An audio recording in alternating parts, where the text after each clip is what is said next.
එකක් හදනවා, කේක් එකක් හදනවා, සොෆ්ට්වෙයාර් එකක් හදනවා කියලා ඉංග්‍රීසියෙන් කියද්දී පාවිච්චි කරන්නේ ක්‍රියේට් කියන වචනයද මේක් කියන වචනයද? පුංචි වෙනසයි තියෙන්නේ. ක්‍රියේට් කියන වචනේ අපි පාවිච්චි කරනවා යම්කිසි දෙයක් නිර්මාණශීලීව හිතලා නිර්මාණය කරනවා නම් අන්න ඒක ගැන කතා කරන්න. I am going to create a new software. මම අලුත් software එකක් හදන්නයි යන්නේ. මේක නිර්මාණශීලීව හිතලා හදන දෙයක් නිසා create කියන වචනේ පාවිච්චි කරා. She created a story.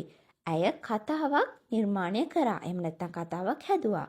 නිර්මාණශීලීව හිතලා මේ කතාව හදන නිසා created කියන වචනය පාවිච්චි කරා. එතකොට මේ කියන වචනේ අපි නිකන් යම්කිසි දෙයක් හදනවා කියන අර්ථය වෙනුවෙන් පාවිච්චි කරනවා. I am going to make a cake. මම කේක් එකක් හදන්නයි යන්නේ.